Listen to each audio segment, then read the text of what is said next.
Smart Philo. Chaque semaine, un philosophe vient nous éclairer à travers ses passions de philosophe. Et j'accueille aujourd'hui Brigitte Ayache. Bonjour Brigitte. Bonjour. Je suis très très heureux de vous accueillir. Je crois que dans notre rubrique, vous êtes la première philosophe femme à venir nous rejoindre. Donc c'est un vrai plaisir de... tout. Exactement, vous inaugurez en tout cas cette rubrique. Philosophe praticienne. D'abord un tout petit mot avant de développer ce que vous avez envie de nous dire, mais c'est très lié. Je connais les philosophes, mais la philosophe praticienne, on a l'impression que vous êtes médecin aussi. Alors non, je ne suis pas médecin, je ne suis pas psy, je ne suis pas coach. Voilà. D'accord. Il faut bien faire la nuance. Éliminons tout ce que vous n'êtes pas. Voilà. Je travaille beaucoup du point de vue individuel, je ne parle pas dans l'entreprise, avec des psys, ça se complète, mais on n'est pas psy, ça ne remplacera pas une psychothérapie. C'est une consultation philosophique qui permet de mettre du sens dans ses choix de vie, dans ses orientations professionnelles. Mais après tout, quand on veut réorienter sa carrière professionnelle, c'est qu'on a aussi envie de changement. C'est venir réfléchir sur soi-même et faire un travail aussi de connaissance de soi. Mais à partir du moment où il y a des blocages qui sont plus profonds, pour travailler sur des mécanismes plus en profondeur, là c'est le psy. Plus ancré, on va dire. Plus ancré. Effectivement, là, ça bascule vers le psychothérapeute, voilà. Le psychanalyste aussi, ou le psychothérapeute. Le psychothérapeute, le psychanalyste, etc. Nous, on est dans la consultation philosophique. La consultation philosophique, elle peut être éprouvante, parce qu'on se remet en question. Il y a un travail de connaissance de soi. Donc vous poussez celui qui est en face de vous. C'est ça. On est d'accord. On utilise exactement, on n'a rien inventé, hein, on utilise la maïotique de Socrate. Ben oui. L'art de faire accoucher les âmes. Voilà. Ça aide, je pense que ça peut permettre aux gens de réinvestir de sens les situations de leur vie. Donc vous nous dites, d'abord vous avez commencé par éliminer tout ce que vous n'étiez pas, oui. Et la philosophie est aussi une porte qui permet de déverrouiller un certain nombre de choses. Alors, là, exactement, la philosophie est une porte qui permet de déverrouiller, comme vous dites, un certain nombre de choses. Il serait faux de penser qu'elle n'est que académique. Hein, c'est-à-dire oui, d'où le mot praticienne. Voilà, dans les enceintes de l'université, c'est pas vrai. La philosophie, elle est faite pour tout le monde. Elle n'est pas réservée qu'à une petite élite bien pensante. Ça serait aussi une erreur. Et moi, ce qui me paraît aussi important, mais l'un va avec l'autre, pour réorienter sa carrière, c'est de l'introduire davantage au sein de l'entreprise. Introduire la maïotique, apprendre aux gens à poser les bonnes questions, c'est extrêmement utile dans l'entreprise. Ça permet déjà de régler ou de voir plus clair sur des problématiques complexes. Je peux m'autoriser, Brigitte Ayache, j'imagine que c'est quoi la première question lorsque, j'imagine que ça ne se fait pas d'abord en open space, ça se fait dans un moment un peu d'intimité et d'échange, il faut être un peu dans le calme pour faire tout ça. C'est quoi votre première question ? Comment on commence à mettre la clé ? Vous parlez de la maïotique de Socrate, ça fonctionne par des questions. Qu'est-ce que vous demandez d'abord à votre patient, client, comment vous l'appelez d'ailleurs ? Le client. Le client. Comment ça se passe ? C'est quoi la question que vous lui posez ? Pourquoi il est là ? Qu'est-ce qu'il attend ? Qu'est-ce qu'il attend de moi ? Qu'est-ce qu'il attend de cette consultation ? Et il vous a rencontré comment ? Parce que l'entreprise est quand même assez éloignée, même si on voit que... Alors, il y a plusieurs choses, si vous voulez. Il y a mes interventions dans l'entreprise, et puis il y a la consultation philosophique à mon cabinet. La plupart du temps, à mon cabinet, c'est les psys qui m'envoient.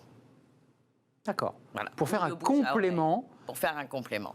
Parce que si vous voulez, dans une thérapie, souvent les gens reviennent sur leur vie perso, leur vie personnelle, sur aussi une orientation professionnelle, surtout en ce moment. Donc, si vous voulez, à ce moment-là, ils sont dirigés. Et moi, pareil, si vous voulez, j'oriente aussi beaucoup, parce que souvent, des problématiques familiales viennent se déplacer dans la sphère professionnelle. Et là, je vois très bien qu'il y a un travail plus autre à faire qui relève davantage de la psychothérapie. Puisqu'on est dans cette rubrique Smart Philo et justement de plein pied dans l'entreprise, dans la relation qu'on a à l'entreprise, quels sont les philosophes que vous utilisez, je dirais les outils philosophiques que vous utilisez pour accompagner vos clients ? Alors, ça dépend.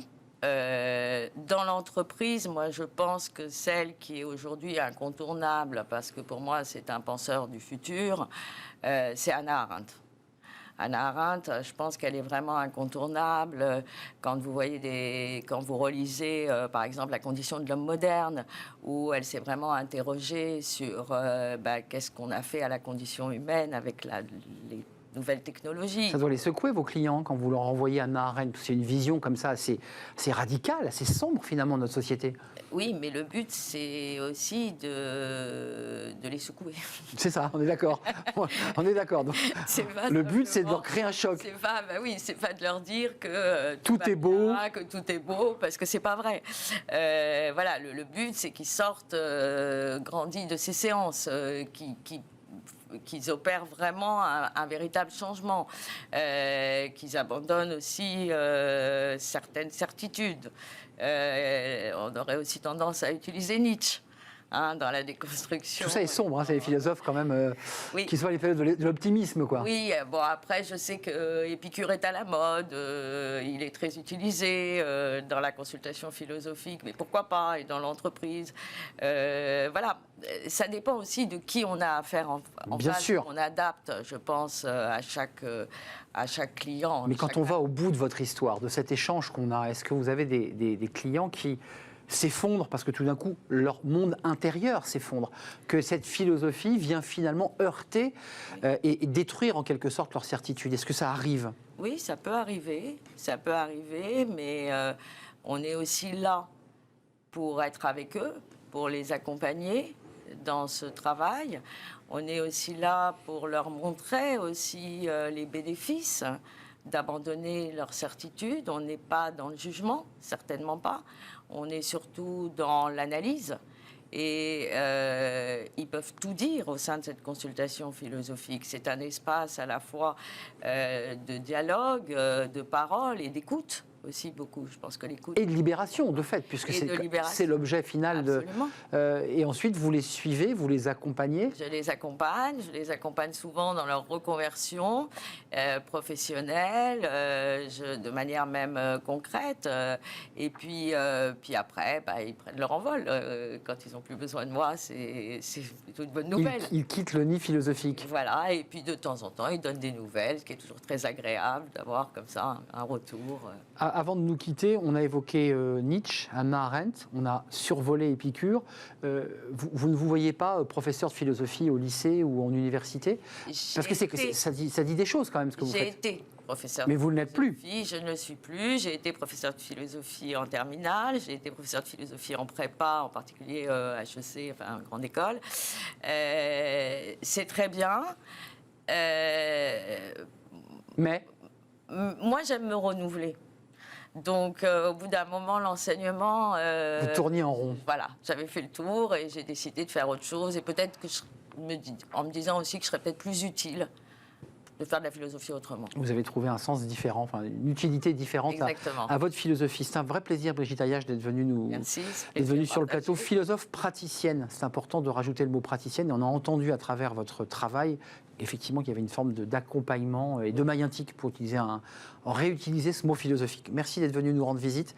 On fait une courte pause et on se retrouve juste après pour le débat, le cercle RH que vous connaissez, le débat de Bismart. On va s'intéresser aux détenus, mais pas n'importe quel détenu, ceux qui travaillent. Alors, est-ce qu'ils ont un statut de salarié? Dans quelles conditions travaillent-ils? Est-ce qu'ils ont un bulletin de paie? Ça, c'est une vraie question. Est-ce qu'ils bénéficient de la retraite? Est-ce que nous sommes dans une zone grise du droit du travail concernant ces individus, des femmes et des hommes? On en parle avec nos invités. C'est juste après cette pause.